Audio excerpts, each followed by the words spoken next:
இன்றைக்கி நம்ம என்ன பார்க்க போகிறோம்னா, நம்ம இன்ஸ்டண்ட்டாக ஹீட் பண்ணி பண்ணாமல் நம்ம சன் ட்ரை பண்ணி, அதாவது வெயிலில் 10 to 15 டேஸ் நம்ம இது மாதிரி எண்ணெயை அதாவது இந்த ஹெர்ப்ஸ்லாம் போட்டு எண்ணெயை நம்ம ரெடி பண்ணுறது பேர் வந்து கோல்டு ப்ரெஸ்ட் ஆயில்.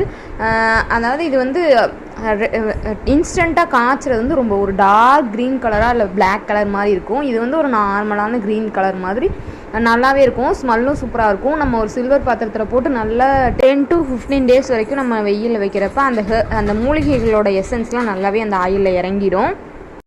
ரொம்ப வந்து ஹீட் பண்ணுறப்ப அதோட இந்த ஹெர்பல்ஸோட மூலிகைகளோட அந்த இது வந்து போயிடும். பட் நம்ம இந்த மாதிரி பண்ணுறப்ப அப்படியே இருக்கும். ஒருவேளை எனக்கு வெளியில் எங்கேயாவது போகணும், டக்குன்னு ஹேர் வாஷ் பண்ணிட்டு ரொம்ப போகிறப்ப ஃப்ரிஸியாக இருக்குது அப்படிங்கிறவங்க வந்து நீங்கள் இந்த வந்து ஜான்சன்ஸ் பேபி ஆயில், இந்த பேபி ஆயில் எது வேணாலும் யூஸ் பண்ணிக்கலாம். மாய்ஸ்சரைசராக இருக்கும். நீங்கள் ஸ்ப்ளிட் எண்ட்ஸ் வராமல் இருக்க ஹேரோட எண்டுலேயும் நம்ம அப்ளை பண்ணிக்கலாம்.